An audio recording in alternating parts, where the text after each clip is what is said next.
What if the most important event in human history was happening so frequently we stopped noticing it? A rocket lifts off, the sky tears open, fire pours downward, while the vehicle escapes upward, a controlled detonation of ambition and mathematics, escaping the cradle of Earth with the roar of ancient gods. And yet, nobody notices. In 2025, launches no longer dominate headlines. They happen weekly, sometimes daily. There is no collective breath held, no children pressed against glowing TV screens in wide-eyed wonder. We've normalized the miraculous. But this is exactly when we should be paying attention, because something profound is happening. Please like and subscribe, because this journey will change how you see our place in the universe. Prepare yourselves. We begin.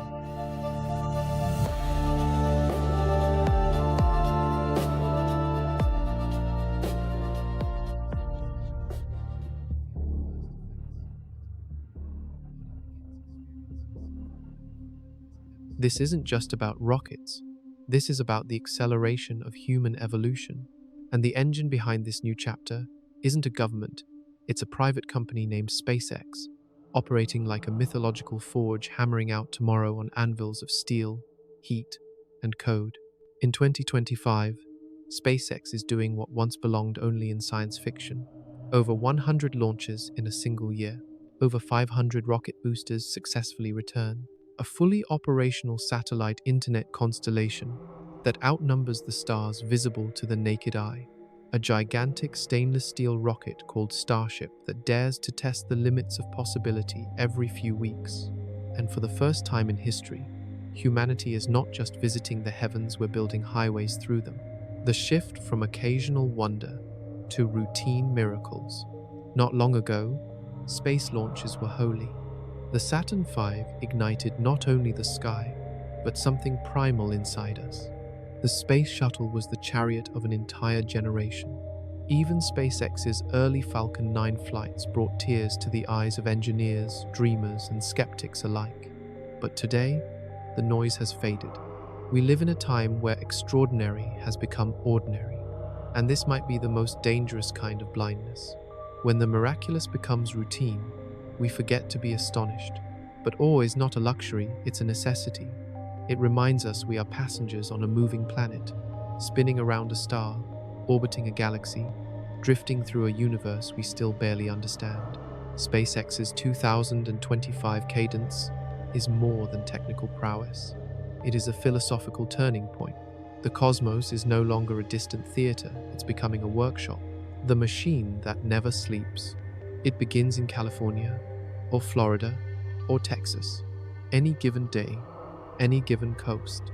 Another Falcon 9 on the pad. Another satellite stack locked in. Another countdown echoing across the Earth. Sen, Ah, I. Engines ignite. The sky erupts. And somewhere in an anonymous control room, the people guiding this fire do not flinch. For them, it is Tuesday. This is the rhythm of 2025. Launch, land, repeat. Rockets that once cost hundreds of millions are now reused, like cargo trucks. The paradigm has shifted from bespoke space art to scalable aerospace logistics. But beneath the spreadsheets and telemetry lies a deeper truth. We are no longer launching rockets. We are launching a future. And that future is accelerating. The philosophical implication of acceleration. Acceleration is not just speed, it's momentum with purpose. When you launch a rocket every week, you're not just reaching space, you're reshaping the human timeline. We once lived in decades of delay. Someday we'll return to the moon. Mars is for the next generation. Reusable rockets are too risky. But 2025 isn't waiting. The launch pad has become a metronome of intent, and SpaceX is composing a symphony that challenges every assumption we've had about space, society, and what a single company can do. But perhaps the most profound shift is not technological, it's psychological. When humans no longer fear space, but plan for it when we stop asking, can we, and begin saying, when, then we are no longer species of Earth alone. We are heirs to the stars. A world divided by gravity. Let us not forget the poetic contradiction. Half the world is trapped in the mud of war, famine, and fear. The other half is launching precision-engineered machines into orbit every few days. The duality is staggering. This is the paradox of the 21st century. The same species capable of hate is also capable of sending autonomous rockets into the vacuum with surgical precision. But what if these two worlds aren't separate? What if the act of reaching space isn't escapism but healing? What if our trajectory upward is also our redemption? In every Falcon 9 thrusting beyond the troposphere, there's a silent plea: we can be better than this. The ritual of return. In ancient myths, fire stolen from the gods was a one-way ticket. Prometheus gave and was punished. Icarus flew and fell, but SpaceX rewrites the myth. Their rockets return. The fire goes up and comes back home, graceful, upright, ready again. This return is more than engineering, it's storytelling. It's a tale of redemption, resilience, and repetition. Every booster that touches back down whispers a message. Even after ascent, you can land again. You can try again. It is an allegory for all of us. The age of multiples.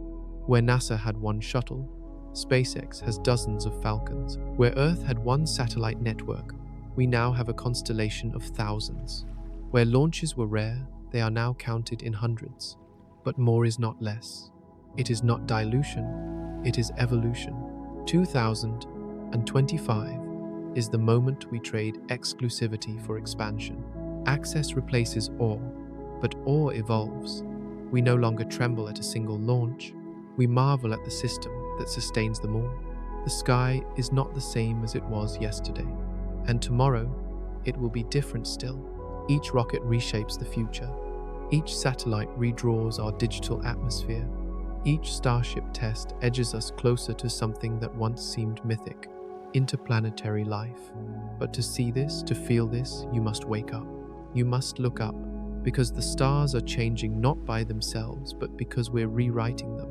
And in 2025, the ink is fire. What do you call a rocket that dies and then returns home, standing tall? Once, to reach the heavens, we had to sacrifice. Rockets were born to perish cathedrals of combustion, built for one glorious moment of ascension, never to return. Each launch was a funeral dressed as a triumph, a one-way journey that ended in fire or in silence. But in 2025, we watched them come back. Steel, soot-streaked, and scarred by flame rising, then falling, then rising again. Over 500 times, SpaceX has pulled off the impossible, catching thunder as it returns from the sky. Falcon 9, that name no longer belongs to a rocket, it belongs to a ritual. Each launch is a conversation between gravity and will.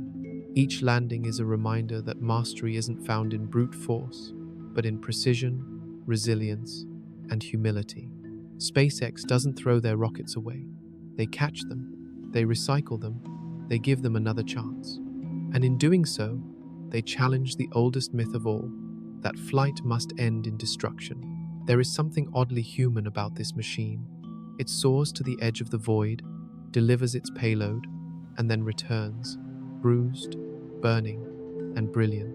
It's a kind of resurrection, and like all acts of resurrection, it teaches us something about ourselves. What if we too are meant to return from our personal apocalypses? What if our crashes aren't ends but thresholds? There's poetry in the numbers. 500 booster landings, hundreds of missions, dozens of reused cores. But behind every statistic lies an act of faith that the future is not disposable. That progress does not require sacrifice. That sustainability and ambition can coexist. And perhaps most radical of all, that failure is not the end of the story. It is part of the dance. Remember the early days?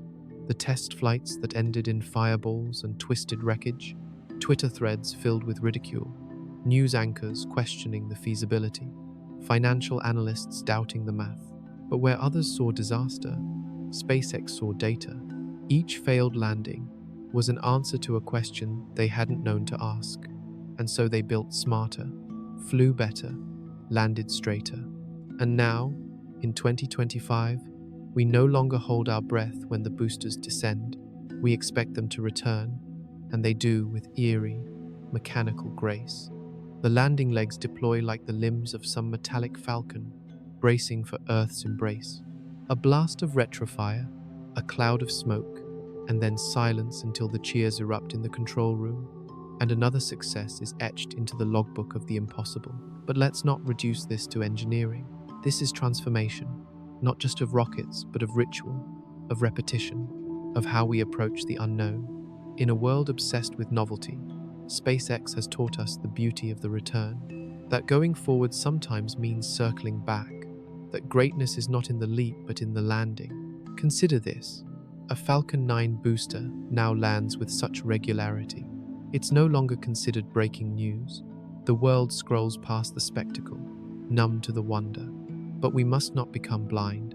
We must look again, deeper, because every time that rocket touches down, it is defying entropy. It is mocking the chaos that wants to scatter all things. It is saying, I will not break, I will become better. And that message echoes beyond the launch pad. It reaches into every human heart that has ever fallen and wondered if they could rise again. Think of how radical that idea is in the context of history. For thousands of years, our greatest constructions, bridges, ships, temples stood still. They carried weight, not dreams. They endured, but they did not rise. But now, in 2025, we have machines that rise to space and return on pillars of flame, machines that carry our eyes, our voices, our reach beyond Earth, and they come back to do it again. What kind of species builds such things? What kind of mind decides that a rocket should land like a ballerina? The kind that dreams without shame, the kind that refuses to let gravity have the final word. And here's the quiet truth. The most advanced part of the Falcon 9 isn't its engines, or its guidance computer, or its carbon fiber grid fins. It's the philosophy behind it. The belief that nothing needs to be wasted, not time, not materials, not opportunity. In this era, waste is sin, reuse is redemption. Every booster that returns is a symbol of that deeper creed. It whispers that we can do more with less, that sustainability isn't the opposite of ambition, it's its engine. And that may be SpaceX's most important lesson. Because in a century suffocating under the weight of its own excess, we've come to believe that reaching higher means consuming more. But the Falcon 9 tells us otherwise. It tells us that elegance and power are not enemies, that reusability doesn't make something weaker, it makes it wiser. Now imagine where this goes. In 10 years, Falcon 9 may be replaced by Starship, a craft even bigger, more complex, more daring. But it will stand on the foundation that Falcon built, the belief that rockets should return. That failure is not defeat. That flame can be caught and fire reused. And in this way, the Falcon 9 is not just a rocket, it is a philosophy of life, forged in physics. Rise, burn, return. Not once, but again, and again, and again, until one day, the world realizes that the most astonishing thing we ever did was refuse to throw anything away. Not our rockets, not our dreams, not our chances. And when that realization comes, we will look back at this era not as the age of technology or billionaires or launches, but as the age when humanity decided to catch its own fire and use it to light the path home. Are you ready to follow it?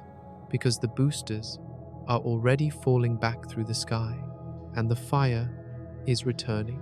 What happens when we replace stars with machines that look just like them? Step outside on a clear night, far from the smog, far from the cities. Look up. You might expect to see constellations, Orion, Cassiopeia, the Big Dipper anchors of myth stitched into the sky for thousands of years. But look closely. Among the stars, something is moving. Not one, not two, a trail, a line, a procession of points marching across the firmament in perfect, unnatural rhythm. They are not stars, they are satellites, and they are ours. This is the Starlink swarm, and in 2025, it has become so massive that it is reshaping the very fabric of the night. 8,400 satellites. That's the number tracked by independent analysts. But the count is never still. It grows with every passing week, every launch from Vandenberg or Cape Canaveral, Each mission delivers another 20, 30, 50 nodes into orbit, slotting into the lattice like pixels in a digital sky. We are terraforming space, not with giant ships or solar sails, but with connectivity. We are weaving a net around the Earth, not to catch it, but to connect it. And for the first time in history, we are making the sky ours in the most literal sense. The idea began with a promise to bring internet to the unreachable, rural towns, isolated communities, ships, deserts, jungles, but it has become something far stranger. A human-made constellation that rivals the natural one. A swarm of intelligent lights orbiting the planet like digital fireflies, blinking in service to the cloud. It is easy to marvel. It is harder to wrestle with what it means. Because Starlink is not just infrastructure, it is philosophy coded into orbit. It says, the future will be connected, everywhere, always. But connection is not always comfort. There's a paradox here, a quiet contradiction humming just below the surface. In seeking to unify Earth, we have begun to erase the mystery of the sky. The satellites are beautiful, yes, but they are also intrusions. Astronomers worry about their glare. Philosophers worry about their implications. What happens to wonder when the sky becomes crowded with corporate light? We used to gaze upward and feel small. Now we gaze upward and see ourselves. That is a miracle. That is also a loss. Starlink is both. But let's not be naive. There is brilliance here, raw, undeniable genius. No one has ever moved this fast. No one has ever built so much, so high, so quickly. Each launch is a brushstroke in a planetary painting, each node a whisper in a global conversation. And the canvas is changing. In 2025, with the launch of Starlink 17 Watton from Vandenberg, the network passed another milestone not just in numbers, but in density.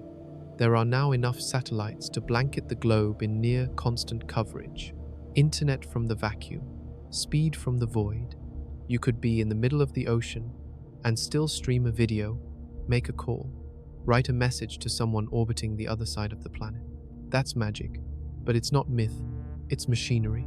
And like all machinery, it begs to be understood. Each Starlink satellite is a marvel, compact, self-correcting, solar-powered, and precisely choreographed in orbit. But the real magic is in the collective. One satellite is a spark, 8,000 is a storm, and this storm is intelligent. It routes signals, it predicts traffic, it heals itself when broken, it watches, it listens, and in some ways, it thinks. This is the beginning of something larger than just internet. This is synthetic presence, a digital nervous system enveloping the Earth. Not quite conscious, but not unconscious either. Not a mind, but certainly a memory. And we built it. What does it mean to live beneath a sky we control? What happens to mystery when it can be measured in milliseconds? What happens to solitude when we are never truly offline? Starlink offers answers, but it also asks deeper questions. This is not just about access. This is about agency. For centuries, the sky has been the domain of gods, birds, and light. Now it belongs to us, not metaphorically, literally, tracked, tagged, tasked. There is beauty in that power and danger, because power does not remain silent. Governments now negotiate with SpaceX, not just for launches, but for sovereignty. Where once you needed land to build an empire, now you only need orbit. The age of terrestrial politics is being challenged by orbital platforms. Starlink isn't just a network, it's a nation without borders, with faster speeds and fewer laws. But perhaps the most intimate impact of Starlink is not geopolitical, it is personal. In places where connection was once a dream, Arctic tundras, nomadic deserts, islands untouched by cable, there are now signals from the stars. Children who've never held a smartphone now have access to the sum of human knowledge. Farmers track rainfall with real-time models. Doctors perform remote diagnostics. Entire economies are being rewritten by invisible beams of light. This is not utopia, but it is closer, and yet the sky has changed. Stargazers lament. The Milky Way is harder to see. Trails of satellites streak across long exposures like synthetic scars. Some nights, the machines outnumber the stars. But maybe that's the point. Maybe we were always meant to add to the cosmos, to decorate it, to use it not just as a stage, but as a scaffold. Maybe our place in the universe isn't just to witness, but to participate. Starlink is the first brushstroke, a web of light, a whisper of what's to come. And whether we see it as contamination or continuation, the truth remains. The sky is no longer theirs. It is no longer nature's alone. It is ours, and we've filled it with intention. So the next time you step outside and look up, don't just search for stars. Search for patterns. Search for purpose. Because the sky you see today is not the same one your ancestors saw. It is brighter, faster, closer, and it is alive with the humming breath of machines that orbit, watch, and connect. They are not just satellites. They are our reflection, and they will never fall asleep. Imagine the gods asking for sustenance, and humans delivering it with fire.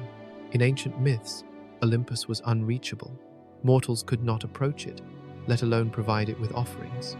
But here we are, in 2025, launching food, science, and hope to a temple that floats 400 kilometers above Earth, the International Space Station. It is not made of marble or myth, but steel and solar panels, and it is hungry. On the 14th of September 2025, SpaceX did something never done before. It launched Cygnus XL, Northrop Grumman's latest and most ambitious cargo ship, atop a Falcon 9 rocket. Over 11,000 pounds of payload surged upward through Florida's humid air, climbing toward a small human-made miracle that circles our planet every 90 minutes. And when it docked on time, on target, on purpose, it wasn't just a delivery, it was a declaration. The Cygnus XL is no ordinary spacecraft. It is the evolved cousin of a trusted workhorse, bigger, more capable, and now launched not on an Antares rocket, but by SpaceX's Falcon 9. That alone marks a tectonic shift. Competitors have become collaborators. Private companies now merge efforts, capabilities, and trust in pursuit of something larger than market share. This isn't just business, it's a fusion of philosophies. Northrop Grumman, the legacy titan, SpaceX, the rebellious innovator. Together they send cargo to the stars. The XL variant matters not because it's just more space, but because of what that space represents. Room for more research, more spare parts, more food, more hope. Each pound carried is a gesture of confidence that the ISS is not fading, but flourishing. Every delivery tells a story of experiment kits that may someday cure disease, of oxygen tanks that keep astronauts alive, of water filters, microgravity habitats, camera arrays, and replacement tools, of seeds to grow plants in orbit, of time preserved and extended. In this way, Cygnus is not a cargo ship, it is a vessel of continuity, and continuity in space is rare. Things break, things burn, budgets collapse, missions end, but the ISS endures. And missions like NGHU-23, this flight of the Cygnus XL, extend its lifespan. They feed the dream, sustain the symbol. Now think about the paradox. We launch steel and silicon into orbit to preserve something as fragile as life. We hurl fire and velocity into the void just to deliver comfort, to make sure that up there, in the silence of space, a crew of 6 can wake up, eat breakfast, and continue the most important experiment of all. What does it mean to be human beyond Earth? Cygnus XL is the quiet answer to that question. It says, we will not abandon those who go beyond. It says, we will build wings for the weightless. It says, even the stars deserve a supply chain. And all of this rides on the shoulders of Falcon 9.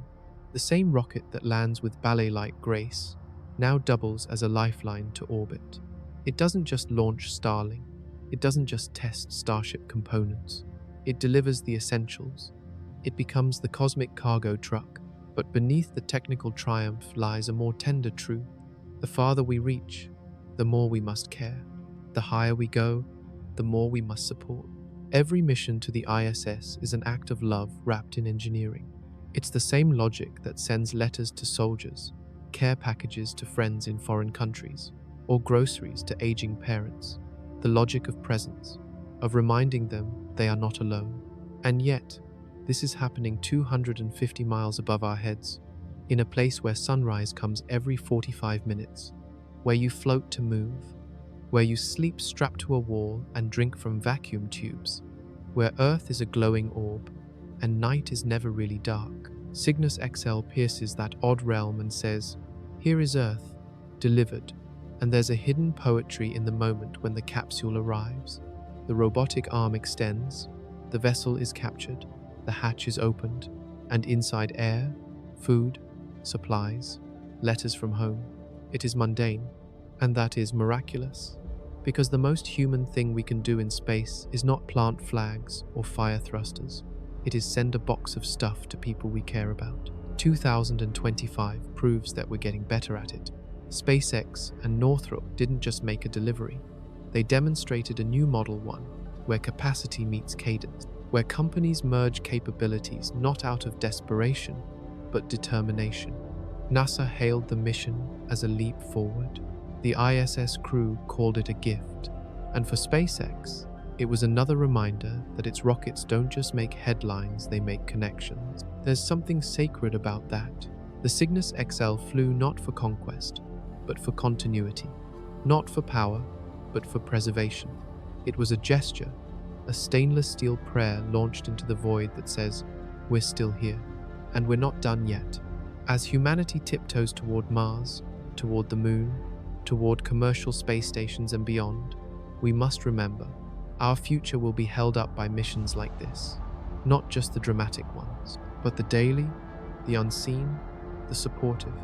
The future won't arrive all at once in a burst of glory. It will arrive in pieces like payloads of galls and cables and seeds and laptops, sent on ships named after swans. So the next time you hear about a cargo flight to the ISS, pause. Don't scroll past it, because in that capsule is something holy, something practical, something profoundly human. It's a whisper from Earth to orbit that says, "Keep going, we've got your back." And in that whisper is a prophecy that when we build cities on Mars, when we walk beneath alien suns, when we stretch the bounds of what it means to be alive and aware in the cosmos, we will still be sending care packages, because we never stopped being human, not even up there. What happens when the impossible becomes so frequent we forget it was ever hard? In another age, a single rocket launch would stop the world. Sirens would wail, networks would broadcast, children would crowd around televisions, reporters would whisper reverently, counting down the seconds to ignition, like priests invoking a ritual. A nation would hold its breath as thunder rose into the heavens. But in 2025, the launch pad no longer demands silence. It hums, it pulses, it repeats. Every week, sometimes twice in a week, sometimes more. Not an event, a rhythm. SpaceX has turned liftoff into a language. Each Falcon 9 launch is a syllable. Each Starlink deployment, a sentence. Each booster return, a punctuation mark in the great story of human ascent. The sky isn't shocked anymore. It's familiar, and that might be the most astonishing achievement of all, because we are not launching dreams in 2025. We are shipping infrastructure. Orbital delivery has become a logistics game, a cadence, a pulse in the bloodstream of Earth's future. Nearly 100 launches by early August, a perfect success rate for Falcon missions, and no signs of slowing. Let that sink in. The same species that once doubted we could even reach the Moon is now pushing payloads into orbit with factory-like consistency. The Earth has become a warehouse, the sky a shipping route, and rockets. They are trucks now, fiery, expensive trucks, but trucks all the same.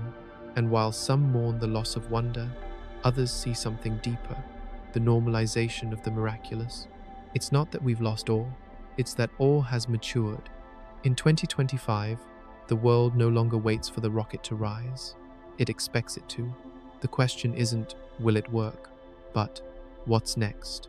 And that expectation is itself a kind of revolution, because hidden in every launch is a silent vote of confidence that humanity can be precise, persistent, and powerful when it chooses to be. This rhythm is not chaos, it is composure. It is the music of mastery. Consider this: to maintain such a high tempo across multiple continents, orbits, payload types, and launch profiles, SpaceX has to orchestrate thousands of moving parts: weather delays, regulatory windows, telemetry tracking, trajectory analysis, satellite alignment, pad reconditioning, recovery ship scheduling. It's not just rocket science, it's symphony. And yet, they play it, not perfectly, but repeatedly, smoothly, boldly. There's something deeply biological about it, like a heartbeat, like breath. Earth inhales, fuel's loaded, countdown initiated. Earth exhales, a rocket lifts, disappears into the blue. And then again, and again. It's as if SpaceX has become the lungs of Earth's expansion into space. And with every breath, we move closer to something unthinkable just a decade ago, a world where access to orbit is not a privilege, but a platform. We used to speak of space access as a threshold, a gatekeeper's prize, but now we speak of it as if it were bandwidth, as if the sky had lanes, traffic, capacity. In a way it does. And no one manages those lanes better than SpaceX. Yet, this isn't just about technical cadence, it's about temporal shift. Once, we measured progress in space by the decade. The 60 seconds brought Mercury and Gemini, the 70 seconds Apollo, the 80 seconds Shuttle. But now we measure progress by the month. In 2025, change is not generational. It is monthly, weekly, daily. That changes us. It forces us to rethink scale, to understand that we are not building toward the stars, we are already in motion. This motion has inertia, it has drag, but it also has momentum. And SpaceX is no longer pushing the boulder uphill, they are surfing the slope. The machinery of progress has hit its groove. The gears are aligned. The sky is no longer resistance. It is invitation. And the world is responding. Other nations launch more. Commercial players emerge. Startups build satellites. Remote communities connect. Kids grow up knowing Falcon as something more than a bird.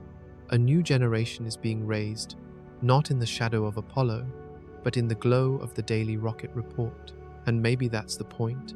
Maybe the most powerful transformation isn't in orbit, but in identity, in how we see ourselves. We are no longer an earthbound species dreaming of space. We are a spacefaring species adjusting to the tempo of our own ambition. And tempo is everything. The greatest civilizations rose, not just because of their inventions, but because of their rhythms. The Nile flooded annually. The Romans built roads to a drumbeat of expansion. The industrial age ran on steam cycles and ticking clocks. And now, our rhythm is flame. Our clock ticks in boosters. Our pulse is carried by Starlink signals. Our schedule is driven by teeth-reminous timers. In this new era, we don't wait for miracles, we schedule them. And in that shift lies a kind of philosophical contradiction, because what happens when wonder becomes routine, when majesty becomes maintenance? Do we lose something? Maybe. But we gain something too: resilience. Because the future can't be built on novelty alone. It must be built on repetition, reliability, and rhythm. And that is what 2025 teaches us. That awe isn't just in the extraordinary, it is in the consistency of excellence. So the next time you hear of a rocket launch and feel nothing, pause, close your eyes, and remember that right now, as you breathe, there is a machine, one of hundreds, piercing the sky, carrying pieces of the future in its belly, burning fuel to bring ideas into orbit. That isn't just engineering, that's a heartbeat, and the Earth is learning how to sing. Not all silence is empty. Sometimes, it hums with the memory of thunder. On the western coast of California, perched above the Pacific's rugged cliffs, there is a launch pad that speaks in fire. It doesn't cry for attention. It doesn't echo across the world. It waits. And then, with the precision of ritual, it roars. This is Vandenberg Space Force Base, and in 2025, it has become one of the beating hearts of Earth's outward momentum. Vandenberg doesn't host the showy launches. It doesn't send astronauts to the ISS or draw crowds like Cape Canaveral. But in the shadows of the redwoods and fog, something sacred is happening. The quiet cadence of orbital expansion. It is here, on the 13th of September 2025, that SpaceX launched Starlink 17W10, a mission like dozens before it, yet unlike anything in history. Another 24 satellites joined the ever-growing Starlink constellation, lifting not into spectacle, but into service. They slipped into polar orbits, covering regions where the horizon once meant disconnection, northern tundras, rolling oceans, high-altitude deserts, forgotten places, left behind by cables now reached by sky. From Vandenberg, the trajectory arcs over the poles, a path carved not for drama but for coverage, not for glory but for completion. This is what makes Vandenberg different. It doesn't launch to impress. It launches to fill in the gaps. And there's something deeply poetic about that, because isn't that what progress is, really? Not just the leap, but the repetition of the leap. Not just the grand moment, but the follow-through. The work that continues when the world stops watching. Vandenberg is the voice of that follow-through. It speaks in exhaust and orbital mechanics. It whispers in the hiss of nitrogen lines and countdown clocks. And with every successful launch, it adds another stitch to the invisible tapestry around our planet. We tend to romanticize Cape Canaveral, the birthplace of Apollo, the place where humanity first kissed the stars. But in 2025, the dream of space has grown bigger than its origins. And while Florida looks to the east, Vandenberg looks north and south, facing the hard-to-reach corners of the globe. Its launches don't just build, they balance. Think about that. A launch pad that completes the puzzle. In a world that is increasingly fragmented politically, digitally, socially, this small strip of California coast is doing something profoundly unifying. It sends up arcs of metal that become bridges in the sky. It connects the disconnected. And in doing so, it reminds us progress isn't loud. Sometimes it's deliberate, intentional, patient. There's something ancient in that idea. Once, druids built stone circles in places of power. Once, monks copied books by candlelight in quiet scriptoriums. Once, the most sacred acts took place not in the public square but in silence. Today, Vandenberg carries that silence, and from it sings, each Falcon 9 launch here is not just another mission, it's another verse in the ongoing poem of connectivity. The rocket rises, and within minutes, it disappears into the void, leaving only the memory of fire. But what remains is not absence, it is presence. A new presence in the sky, a new node in the mesh, a new link in the chain. And this matters, because the future will not be built in big moments alone. It will be built in a series of quiet triumphs. The missions from Vandenberg are like breaths. You don't notice them until they stop. But together, they keep the body of our ambitions alive. And let's not forget the technical mastery behind this silence. Each West Coast launch requires extreme precision. The ocean fog, the shifting winds, the inclination challenges of polar orbit. Nothing is simple here. Everything must be engineered with an almost meditative attention to detail. And SpaceX delivers again and again and again. The rocket lifts, the booster returns, the data is logged, the team resets the clock. It is repetition at its most sacred. It is the transformation of a coastline into a ritual site of human ascent. And this rhythm is not limited to hardware. From Vandenberg, SpaceX launches trust. Trust that the signal will reach the Arctic, that the emergency call will go through, that the isolated station will have internet tomorrow, that the invisible scaffolding of civilization can stretch just a little farther. And that trust is not won easily. It is earned in foggy mornings, wind delays, last-second holds. It is carved into launch pads and telemetry streams. It is built in silence, not applause. So when Starlink 17W10 lifted off that September morning, it wasn't just another data point. It was a voice in the choir, a piece of the global harmony that says, everyone deserves to be connected, And in this way, Vandenberg is not just a spaceport. It is an instrument, a tuning fork, a westward cathedral where fire is the hymn and gravity the resistance. In the great symphony of human expansion, Vandenberg plays the low notes, the ones you don't always hear but feel, the ones that give the song its depth. And we need that depth now more than ever, because in a world obsessed with volume, we must not forget the power of resonance, of launches that don't make headlines, but make a difference. So the next time you hear about a Vandenberg launch and scroll past pause, close your eyes, picture a rocket splitting the morning fog, picture the ocean shimmering in its wake, picture satellites tumbling gently into the velvet dark, unfolding their wings like metallic swans. And listen, you might not hear the roar, but you'll feel the echo, because the West still speaks, and its voice, though quiet, is carrying us higher. We once looked to the stars for answers. Now we beam down our questions to satellites we built ourselves. Above us, silent, tireless, and invisible to the naked eye, a new kind of web is taking shape. It doesn't hang from poles or crawl along ocean floors. It floats. It moves. It surrounds us like a digital cocoon, humming with packets of thought, urgency, intimacy, and noise. This is the Starlink lattice, and in 2025, it is no longer an experiment. It is infrastructure, with over 8,400 satellites in low Earth orbit. The Starlink network now constitutes the largest technological construct humanity has ever placed in the sky. It is not a structure of steel or stone. It is a lattice of light, a constellation of code, alive with signals bouncing between Earth and the void. And every day, it expands. But this is more than connectivity. It is a transformation of space into territory. There was a time when orbit was a silent, sacred place, a clean canvas where only the most critical of machines resided: Hubble, GPS, weather satellites, classified military eyes. But Starlink has rewritten that space.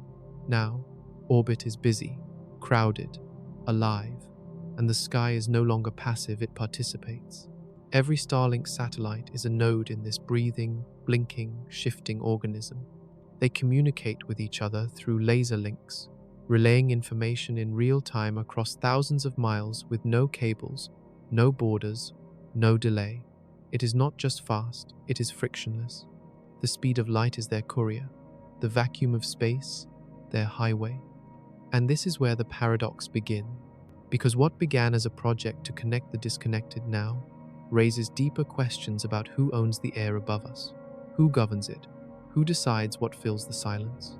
In bringing the internet to every corner of the globe, Starlink also brings with it surveillance, data, presence. For the first time in history, we have built something that watches from above and speaks back instantly. That's not just infrastructure, that's omniscience. And yet, people still need it. In rural Alaska, Starlink means education for children who used to walk 5 miles to a satellite dish. In war zones, it means encrypted communication when fiber is destroyed. In disaster zones, it means the ability to call for help when the towers fall. In the oceans, on mountaintops, in deserts, it means belonging to the world again. This is the double edge of innovation. The tool that liberates also listens. The network that connects also contains. We are no longer isolated, but we are no longer alone. And the lattice grows. Each launch from Cape Canaveral or Vandenberg adds more satellites, more coverage, more control. The Earth below becomes a glowing sphere of interlocked circles and overlapping footprints, a digital aura around the planet. And here's the strange truth. We don't see it, we don't touch it, but we live inside it. Every message we send, every video we stream, every GPS route we follow, every call across continents, it all flows through this invisible machine orbiting 500 kilometers above our heads. The sky is no longer just stars, it is us. And in this merging of technology and atmosphere, we are not just users, we are participants. We complete the circuit. Our needs, our voices, our hunger for connection, that's the fuel. Starlink isn't just a network, it's a mirror, reflecting our desire to belong, to communicate, to exist everywhere at once. But there is another mirror here too, one that asks, at what point does connection become dependence? We rely on this lattice, but it is owned, controlled, operated. The wires of the digital world used to lie underground, beneath our feet, but now they orbit above us, untouchable.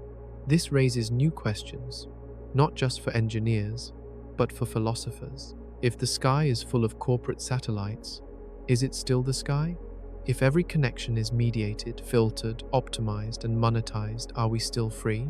Starlink's expansion invites both awe and anxiety. It offers utopia to the disconnected and a quiet warning to the connected, because infrastructure is never neutral. It shapes behavior, it determines access, and eventually, it defines reality. The dream of Starlink is bold: to erase the digital divide, to create a world where knowledge, communication, and presence are not luxuries, but guarantees. And in many ways, it's working. From the Arctic to the Andes, people are online in places where the word internet once meant nothing. But even utopia casts a shadow. Astronomers now struggle to image distant galaxies without streaks of satellites scarring the frame. The Milky Way, once a reminder of our insignificance, now shares the sky with our ambitions. The heavens are changing not because of natural laws, but because of us. And that change is accelerating. SpaceX's launch schedule is relentless. More batches are on the manifest. More orbital shells are being filled. The goal? Thousands more. Complete global coverage. Latency as low as fiber. Bandwidth that rivals cities. A sky filled not with dreams but with service. So what happens next? Do we merge deeper? Do we build smart glasses that talk to Starlink without phones? Do we implant interfaces? Do we layer augmented reality into the very air around us, all delivered via satellite? Possibly, but no matter how far this goes, one thing is certain: the sky will never be the same. And maybe that's the most poetic twist of all. For millennia, humans looked up and wondered. We asked the stars where we came from. We prayed to constellations. We mapped our fates by the positions of glowing dots we did not understand. Now, we look up, and they respond. They send us emails. They translate our words. They show us maps. They carry our voices. The gods are gone. In their place, we have satellites. And while they do not judge or bless or curse, they listen. They orbit. They wait. And above us, the lattice of light expands. How do you build a vessel for Mars? One glorious explosion at a time. By the time Starship Flight 10 lifted off from Starbase in late August 2025, no one was asking whether SpaceX would try again. They were only asking what would break this time. And that question, strangely enough, is the secret to why this rocket exists at all. Because Starship, more than any machine ever built, is a cathedral of failure. Not in the sense of defeat, but of deliberate evolution. It is a machine that learns by dying, over and over again, and rising better each time. Flight 10 was not the end of a sequence. It was a stanza in a long, fiery poem about the human refusal to give up. And this rocket, if you can still call it that, is unlike anything we've ever created. Nearly 400 feet tall, stainless steel skin gleaming like a silver bullet forged by gods. 2 stages, both designed to be fully reusable. A payload capacity that dwarfs everything before it. A purpose that dwarfs even that. This is the rocket meant to carry humanity to Mars. But let's pause. Let's absorb the weight of that idea. Not a rocket that visits space, not a satellite launcher, but a ship meant to colonize another planet. A ship meant to carry habitats, machines, fuel, food, tools, humans' life across the void. This is not just propulsion. This is promise, and promises this big are fragile. In the early days of Starship testing, the failures came fast and loud. SN1 crumpled, SN3 buckled, SN8 soared and then disintegrated in a spectacular belly flop. The world laughed. The media mocked. Why keep trying? They asked. But now, Flight T, a successful launch, a clean stage separation, controlled re-entry, valuable data, a flight that didn't just survive, it taught. Because Starship was never about perfection, it was about velocity of learning. Other companies iterate cautiously. SpaceX iterates violently. Each launch is a gamble, each failure a textbook. The explosions aren't setbacks, they're lessons written in flame. And that mindset is what built Flight 10. It's easy to watch a Starship launch and focus on the drama, the thunder, the shockwave, the vertical ascent. But the true magic lies deeper in what this vehicle represents. Because for the first time in human history, we are not building a rocket for Earth. We are building one to leave it permanently. That changes everything. Flight 10 was a step not just in engineering, but in identity. It reminded us that we are no longer species of soil and tide. We are learning to become species of vacuum and velocity. And Starship is our crucible. Its skin is stainless steel, chosen not for looks but for cost and durability. Its engines, the Raptor, burn liquid methane, a fuel that can be synthesized on Mars, ensuring refueling at the edge of existence. Its trajectory is not just up and down, but outward, toward long-duration missions, toward interplanetary logistics, toward the unknown. And SpaceX wants to fly it every 2 weeks. That's not cadence, that's audacity. But perhaps that's what's required, because you don't reach Mars by being careful. You reach Mars by being relentless. Flight 10 wasn't flawless. There were course corrections, atmospheric resistance, thermal shielding stress. But the story isn't about what went wrong. It's about what was learned. We learned that the structure can hold, that the avionics can adapt, that the new engine configuration can survive re-entry. And most importantly, we learned that the system is maturing not as a prototype, but as a platform. It's no longer a dream, it's becoming a tool. But tools are dangerous, especially when they carry our hopes. Because Starship is now burdened with more than steel and fuel.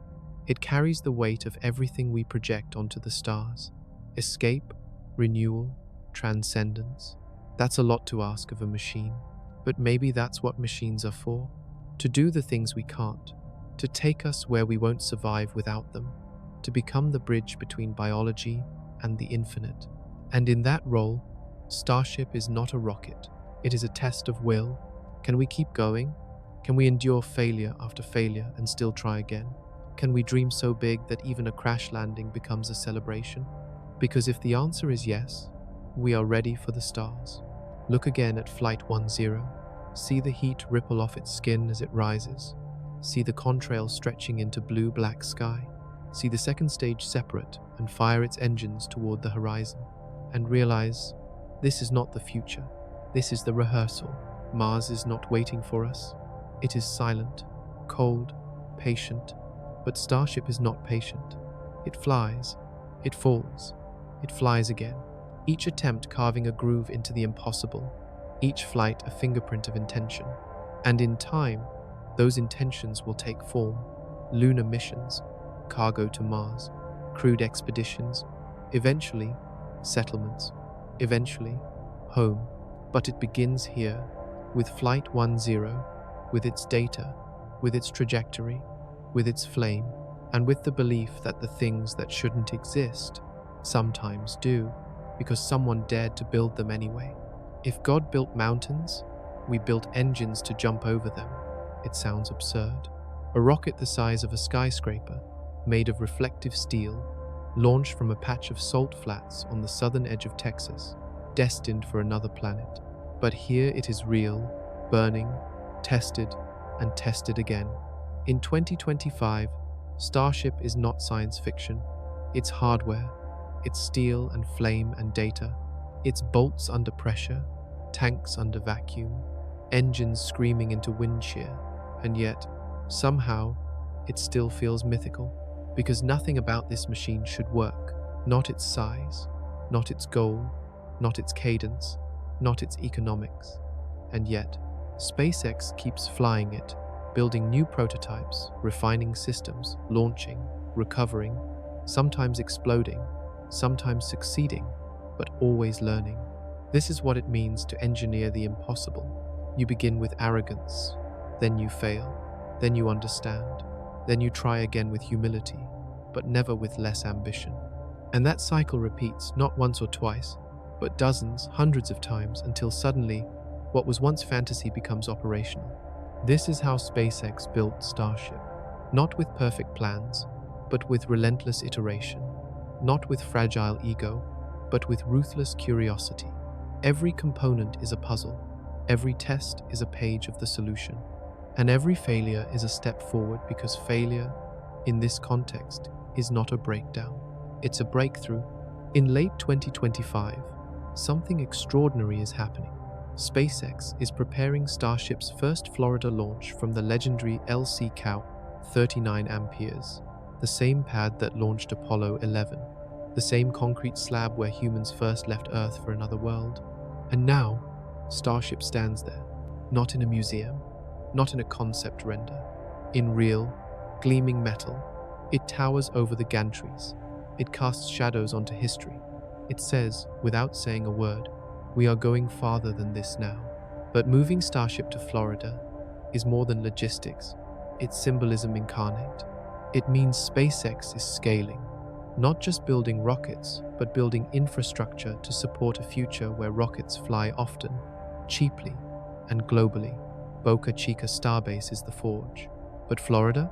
Florida is the portal, the place where experiments become operations.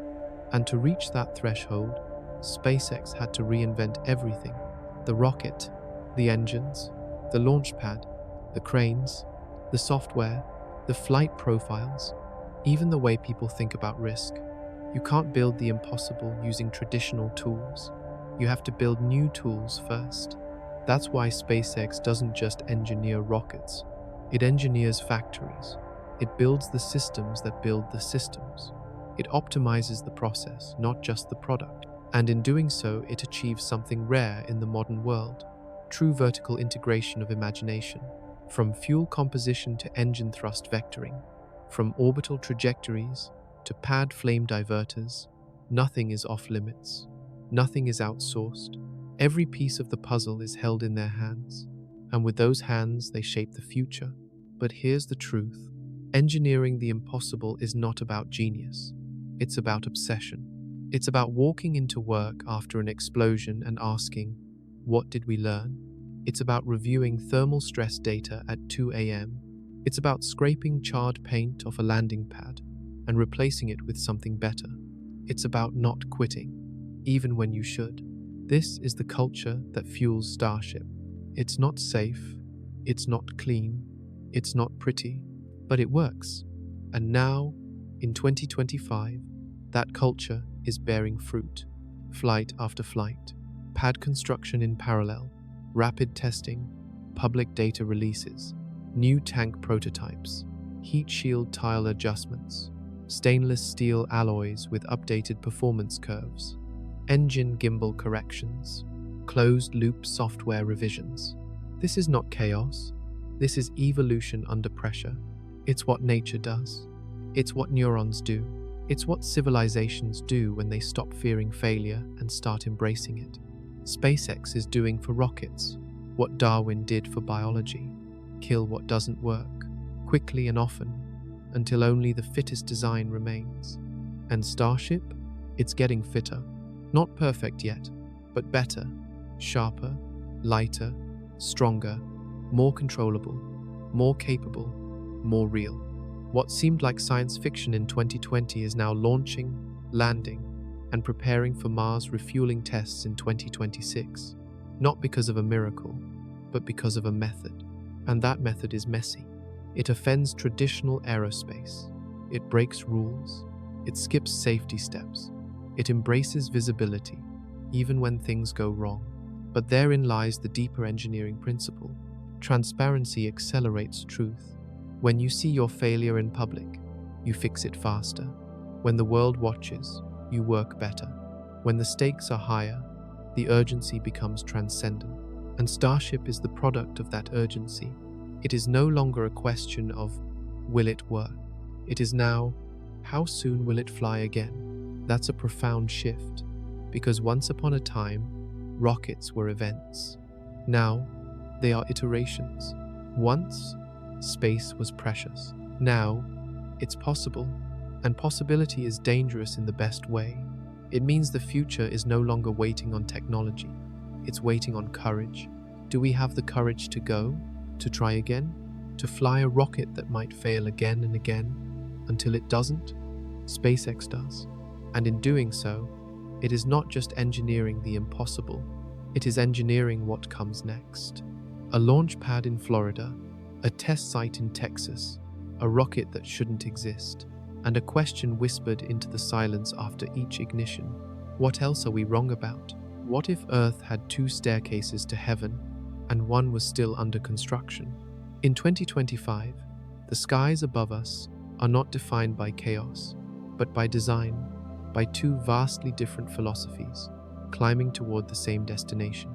On one path, we see Falcon 9, refined, disciplined, veteran of over 100 flights this year alone. On the other, we see Starship, wild, unruly, a chaotic symphony of explosions and evolution.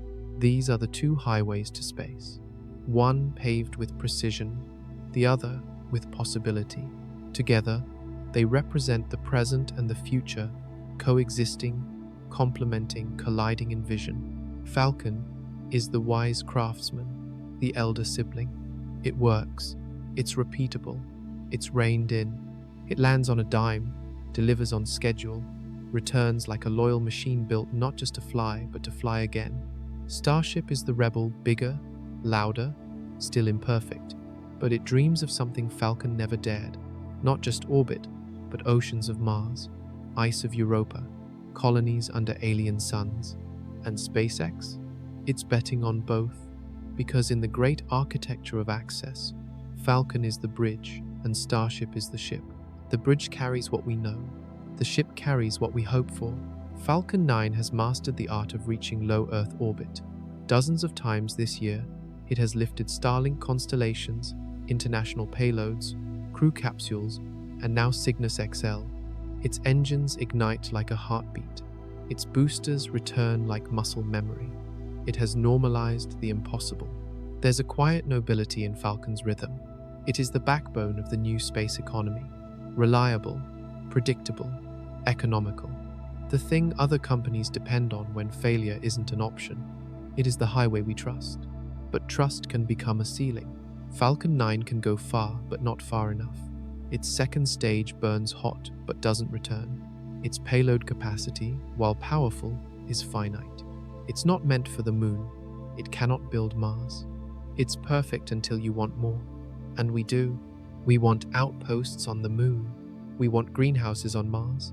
We want fuel depots floating in cislunar space, mining rigs on Phobos, telescopes orbiting the edges of the solar system. And for that, we need something bigger.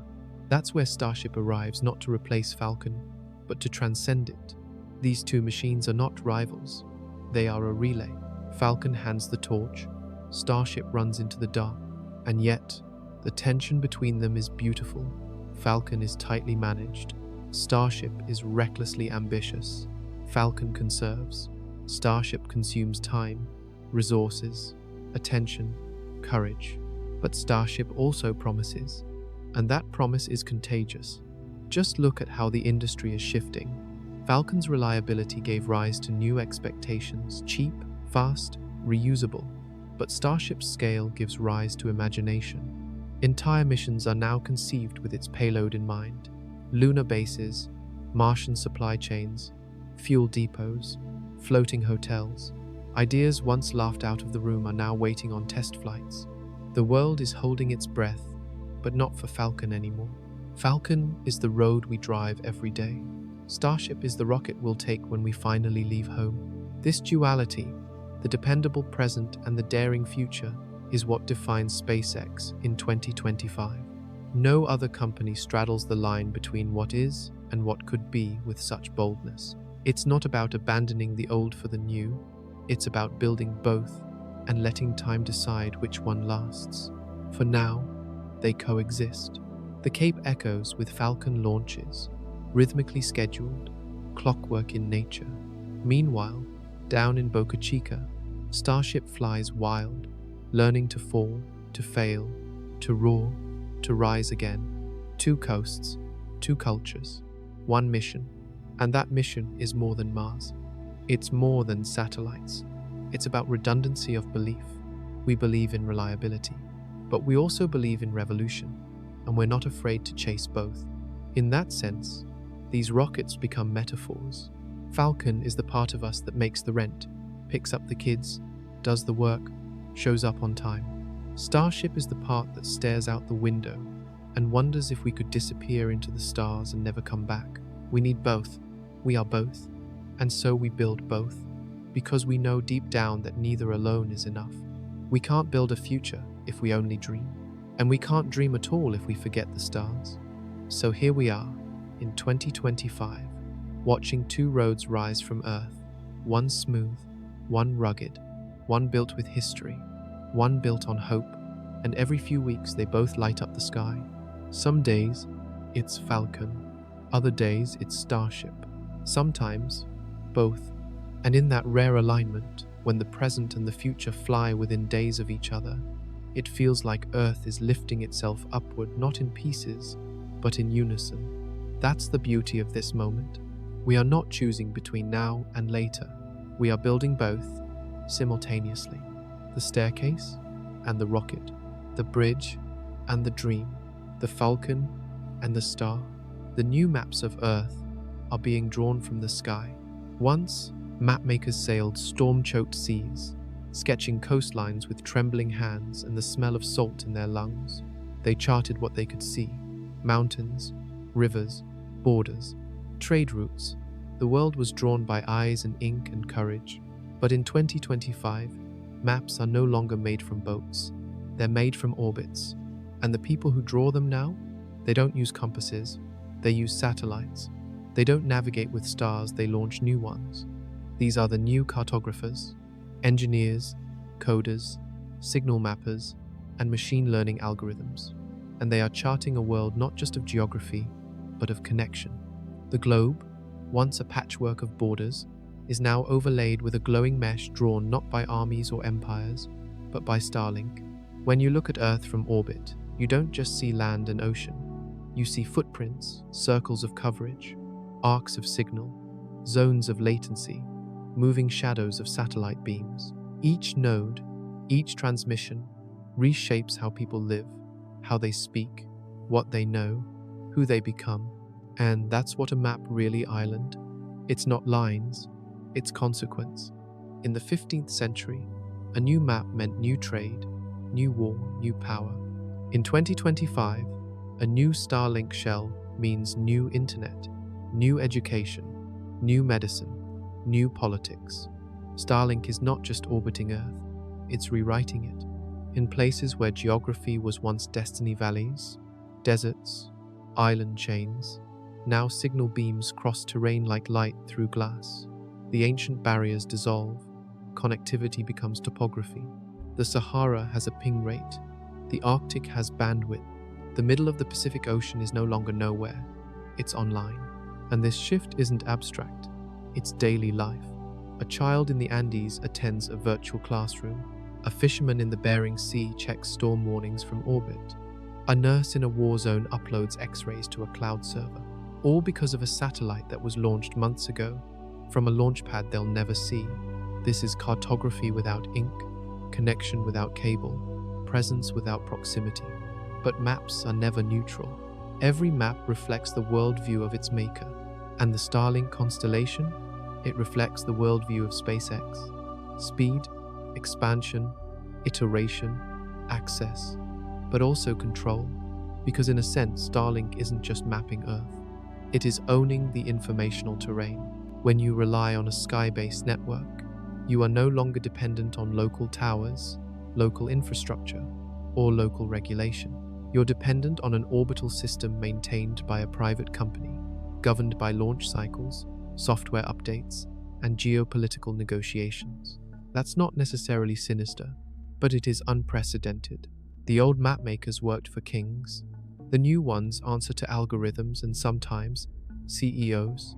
And while their intention may be open access and global service, their tools reshape sovereignty in ways we are just beginning to grasp. Because when a nation's internet is no longer grounded in cables, who draws the borders? Who has jurisdiction? Who decides what passes through the mesh of signals flowing over every square inch of Earth? Starlink may promise democratized connection, but its very design redefines power. And yet this power is also possibility. It is the power to reach people who have never been reached before. It is the power to illuminate the blank spaces on the digital map, and those blank spaces are vanishing. In 2025, new Starlink shells are filling in the gaps. From polar orbits to equatorial lanes, the constellation tightens like a net. The Earth below becomes seamless, not in terrain, but in experience. A child in rural Mongolia watches the same video, streams the same course, hears the same music as a child in New York City. This is both miraculous and disorienting, because cultures once defined by isolation now exist within seconds of everything, and that changes them. The new cartographers don't just draw maps. They compress time, they equalize knowledge, they collapse distance. They don't just connect dots, they connect destinies. But connection is not identity. And as the world grows smaller, we must be careful not to make it flatter, because diversity does not survive in uniformity. It survives in translation, in understanding, in slowness, in silence, and the new maps must leave room for that, because when everything is reachable, we risk forgetting what it means to arrive. So perhaps the greatest task of these new cartographers is not just to map the world, but to honor its depth, to remember that behind every data packet is a person, behind every coverage footprint is a culture, behind every signal beam is a story. And these stories matter, because if we forget the stories, we're not building maps, we're building mirrors, and mirrors only show us ourselves. So yes, let the sky be filled with signals. Let satellites weave their golden lattice across the dark. Let every mountain village and ocean platform light up with digital fire. But let us also remember to see, to look beyond the overlay, to hear the voices beneath the signal, to map not just connection but meaning, because the world isn't a network, it's a home, and maps, real maps, don't just tell you where you are, they remind you where you belong. What happens when we sell pieces of heaven to the highest bidder? For most of human history, the sky was free. It belonged to no one and everyone, a place of myth, of mystery, of prayer. But in 2025, the sky is a marketplace, and orbit has become real estate. Rockets don't just launch dreams anymore. They launch contracts, they launch clients, they launch commerce. And leading this new frontier of trade is SpaceX, a company that no longer just flies for itself, but for everyone. Governments, corporations, satellite startups, entire nations. The most recent entry on its ledger, Thor 8, a geostationary communications satellite from Space Norway. The deal was announced quietly, but its implications echo loudly. A small country tapping into one of the most powerful launch systems on Earth to send a machine into orbit 35,000 kilometers above the equator, not for exploration, not for science, but for business. That's the revolution. Space isn't sacred anymore, it's strategic. And in this strategy, SpaceX plays the part of the merchant king, offering speed, reliability, and most dangerously of all, price. Thor 8 is just one example. Dozens more are queued on the launch manifest. Communications, satellites, imaging arrays, weather sensors, surveillance tools, private payloads destined to float silently over Earth, collecting, broadcasting, monetizing. And what do they all have in common? They fly on a SpaceX rocket, because no one else can match the cadence. No one else can match the cost. No one else can land their booster, refuel it, and launch again next week. This is no longer aerospace. This is space as a service. A subscription to the cosmos. Buy a payload slot. Pick a launch date. Send your message to the stars, and return to Earth with data, customers, leverage, power. It's breathtaking. It's efficient. It's unstoppable, but it's also unsettling, because for every payload that brings weather data to farmers, there's another that watches populations from orbit. For every satellite that provides emergency communication, There's another that maps military infrastructure in high resolution. The commercial conquest of space is not a moral movement. It is a market movement, and markets care about access, not ethics. That's what makes 2025 such a turning point. We've crossed a line. Space is no longer rare. It's available. If you have the money, you can go. You don't need to be NASA. You don't need to be a superpower. You don't need to wait. You just need the wire transfer, and SpaceX will handle the rest. This has changed the very texture of ambition. There was a time when space was something you watched, something you waited for. Now, companies build roadmaps, assuming they'll be in orbit next year. They design hardware assuming the cost to launch will keep dropping. And SpaceX, with its ever-tightening manifest, is the gravitational center of it all. But with centrality comes consequence. SpaceX doesn't just own rockets, it owns the tempo of innovation. If your mission is late, your competitor might launch first. If your satellite isn't ready, someone else will take your spot. This is no longer about exploration. This is about positioning, market share, momentum. We've built the Silk Road of the sky, and SpaceX is the caravan leader.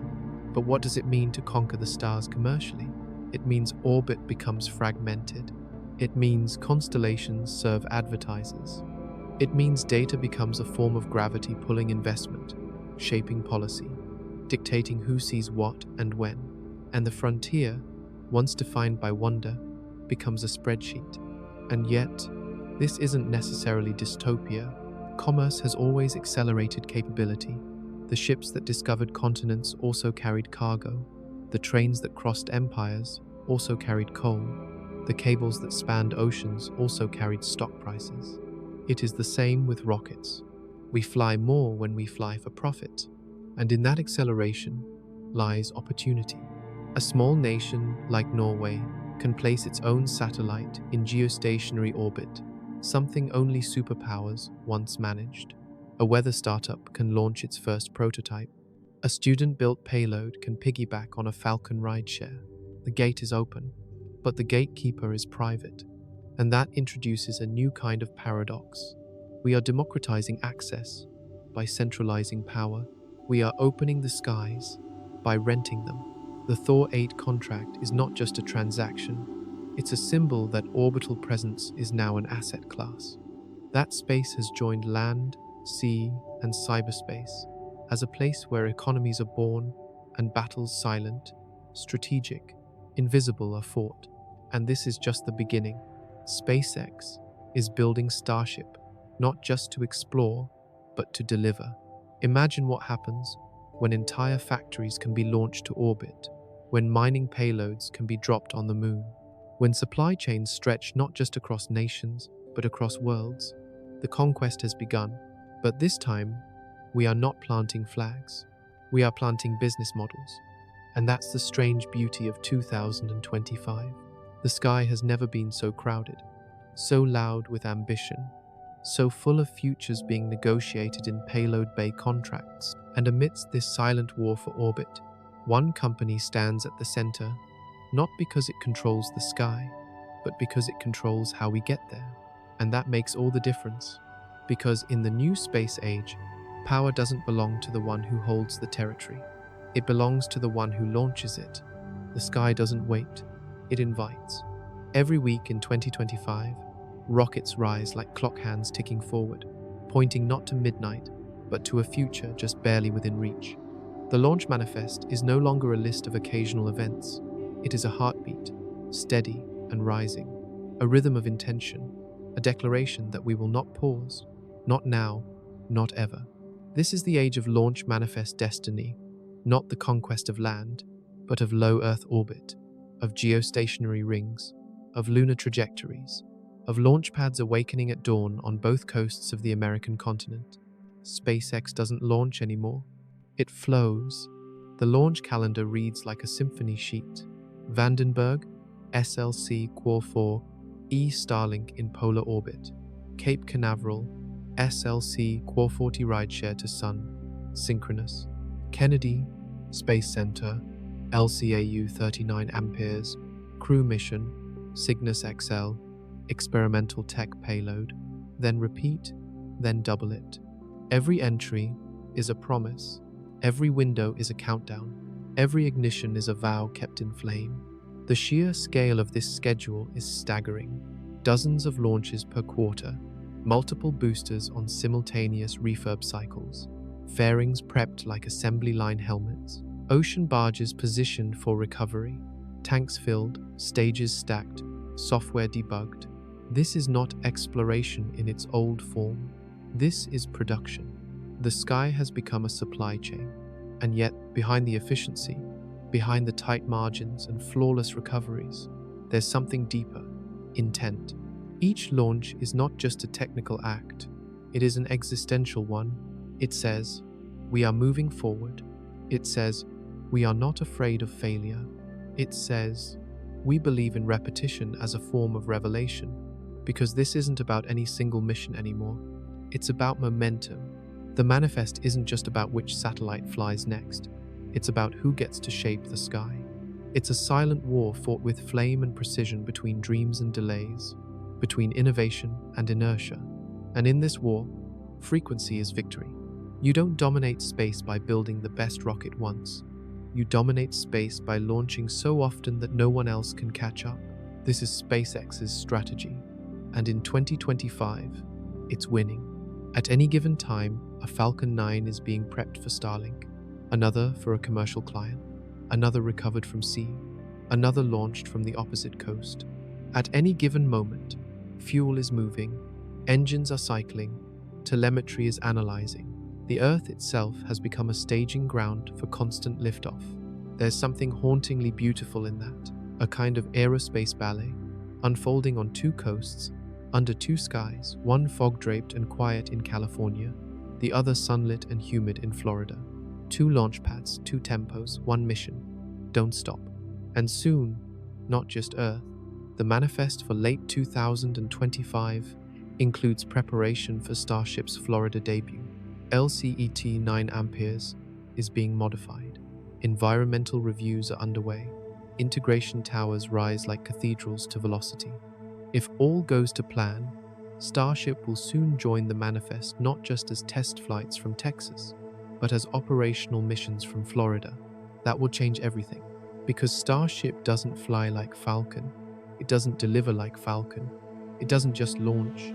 It enables massive payloads, interplanetary deliveries, modular orbital infrastructure, things too big, too heavy, too bold for anything else in existence. When Starship joins the manifest in full, the calendar won't just fill, it will fracture old assumptions about what's possible, how often, and for whom. This is what destiny looks like in the modern age, not a crown, not a flag, but a column of fire scheduled for Thursday. But with so many launches, so many missions, so many payloads, we must ask, what are we filling the sky with? Because behind the manifest lies a mirror, one that reflects not just our technological prowess, but our priorities. Are we connecting the disconnected? Or are we monetizing the last frontier? Are we advancing science? Or racing to outcompete? Are we building a future? Or just filling it? These are the questions written between the lines of the launch schedule, and they matter, because space is not infinite, not in orbit, not in time, not in consequence.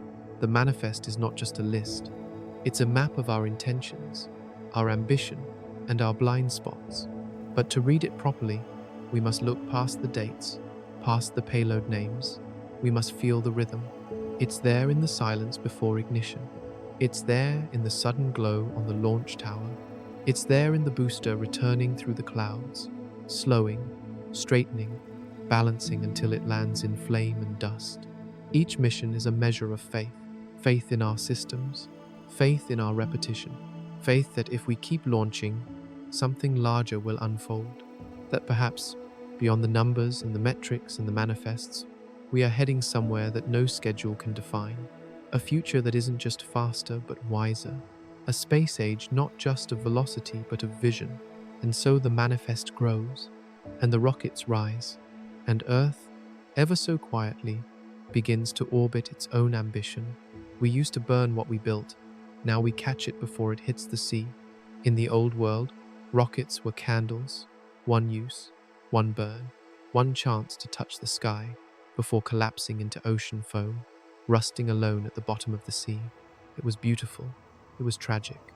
It was unsustainable. But in 2025, reusability is no longer a dream. It is a discipline. And with each booster that returns home, soot-streaked and trembling on steel legs, we are witnessing not just a technological evolution, but a philosophical one. Because to reuse something is to say, this still has value. And to do that in aerospace, the realm of perfection and risk and margin for error, so thin it barely exists, that's radical. Over 500 successful Falcon booster recoveries, hundreds of landings on pads and drone ships, dozens of missions using the same core stage. Rockets, once funeral pyres, now return like champions from battle scarred, loud but alive. This is not just engineering, this is ideology. SpaceX has built a culture where every rocket that flies is expected to come back. That expectation has changed everything from design to process to mindset. In the past, engineers optimized for destruction. Now, they optimize for rebirth. And that choice reflects something deeper about how we view progress itself. Because what is reusability, if not a rejection of waste? Of ego? Of the idea that everything must be new to be worthy? We are taught to chase the next thing, the shinier thing, the unbroken, untouched, unopened. But in the fire and roar of Falcon's return burns a quieter truth. The future doesn't belong to those who start over. It belongs to those who endure. Every landing is a story of resilience, a body that took the stress, the heat, the velocity, and didn't shatter. A machine that met the edge of its limits and survived. And isn't that the most human story of all? To go through something hard and come back. We don't talk enough about the poetry of those landings.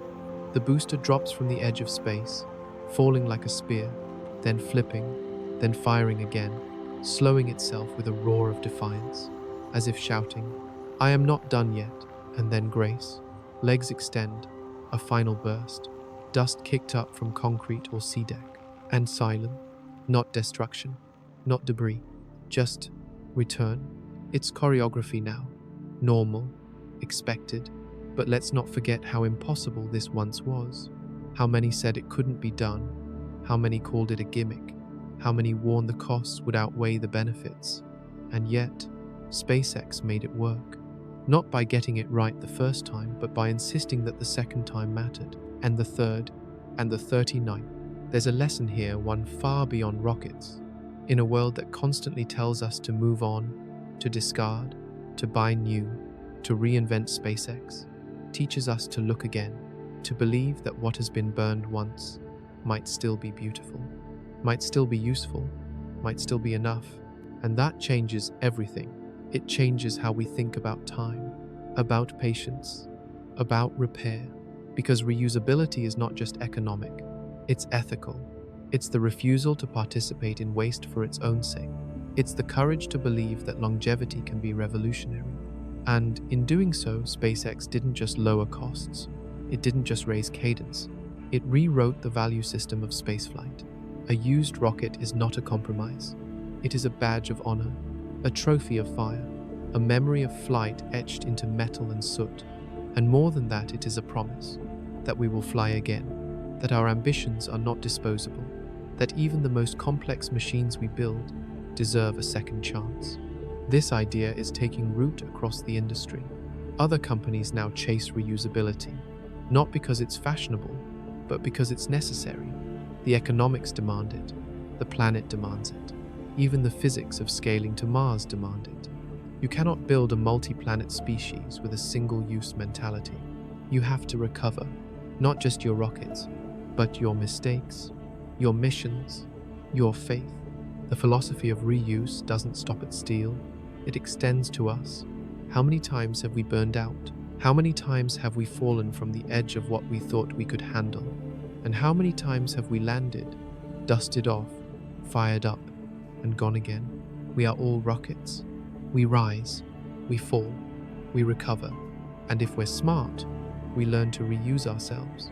So as Falcon 9 boosters return again and again, they become more than stages of propulsion. They become mirrors. They reflect who we could be if we let go of our addiction to perfection. If we let the scars show. If we believe that having flown once made us better, not broken. In this way, reusability is not just an aerospace feat. It's a philosophy for everything. Design with recovery in mind. Build for return. Expect resilience. Celebrate the used, the tested, the proven. That's how you make space sustainable. That's how you make life sustainable. Because in the end, we won't be remembered for how many rockets we built. We'll be remembered for how many we brought home. When rockets rise, so do our dreams. But where are they taking us? The fire, the fuel, the falling boosters, the expanding Starlink swarm, the giant silver ships of Starbase, all of it points not just upward, but forward, into something we can't quite name yet. Something bigger than launch manifests, more mysterious than telemetry, something not found in datasheets or mission patches, something like destiny, because behind every SpaceX launch in 2025 lies a larger question, not what did we deliver to orbit, but what kind of species are we becoming? And that question is no longer rhetorical. We are no longer at the beginning of the space age. We are at the turning point, the moment where reaching orbit is no longer a miracle. It's a Tuesday, the moment where private companies set the pace and nations try to keep up. The moment where we don't ask if we'll go to Mars, but how soon. This is the long tomorrow, the slow, relentless unfolding of a future once only whispered in science fiction. Not a sudden leap, not a singular breakthrough, but an accumulation of will. Every Falcon 9 that flies is a vote for persistence. Every Starship test is a statement of faith in impossible things. Every satellite that connects a remote village is a thread in the net, pulling Earth towards something new. But what is that something? It's not just interplanetary travel, not just colonies, not even survival. It's about identity. We are redefining what it means to be human. For all of history, we were creatures of dirt and weather. We built shelters, drew borders, planted seeds. Our stories wrapped around rivers, mountains, nations. But now, we're building above ourselves. We're living through machines in orbit. We're sending voices, data, culture, memories into the sky and back again, thousands of times per second. Our world is lifting off, not metaphorically but physically. And as it rises, so does our self-concept. We are no longer just citizens of countries. We are becoming residents of a planetary infrastructure, one held up by boosters, satellites, stations, and ships. And one company, SpaceX, is holding more of that weight than anyone else. Not because it set out to be the future, but because it refused to wait for it. The long tomorrow doesn't arrive on its own. It has to be built, welded, launched, failed, rebuilt, relaunched, and again, and again. And that's what makes 2025 so pivotal. We are watching the scaffolding of a new era being erected in real time. A constellation that sees the whole world, a rocket that learns by burning, a cargo capsule that quietly sustains life 400 kilometers up, a pad in Florida that once launched men to the moon, now rebuilt to launch humanity even farther. None of this is finished, but none of it is fiction anymore. That's the shift. Space is no longer a place we visit, it's a place we use, and soon it will be a place we live. The long tomorrow isn't one giant leap, it's 1,000 small steps. Not a flag planted on red soil, but a pipeline, a dome, a seed sprouting in reduced gravity. Not a cinematic moment, but a spreadsheet that tracks oxygen levels in a lunar habitat, transmitted over a Starlink relay, boosted by a Falcon 9 upper stage. It will look boring until it doesn't, because when the next civilization studies this moment, they won't see the drama. They'll see the inflection point. They'll see how the Earth, once limited to itself, began to unfold into something bigger. They'll trace it back to 2025, to a year of launches, of cargo missions, of iteration and ambition and ruthless cadence. They'll see that this was the year we stopped waiting. But with great power comes an older, quieter responsibility. to remember why we rose in the first place. Not for dominance, not for profit, but because there is something in us that aches for the stars, a hunger not satisfied by comfort, a longing not silenced by success. That longing is ancient. It built pyramids, it mapped oceans, it painted nebulae on the ceilings of cathedrals, and now it launches rockets. If you listen closely, you can still hear it, in the roar of an engine, in the static of mission control, in the silence just before the countdown ends. It's a whisper buried inside the fire. Go farther, and we will, because we are not finished. We are not complete. We are only just now becoming what we were always meant to be. Not earthlings, not passengers, but architects of the long tomorrow. SpaceX Starship, SpaceX Launch, SpaceX Flight 10. Inside SpaceX's 2025, Starship, Starlink, and the ISS takeover.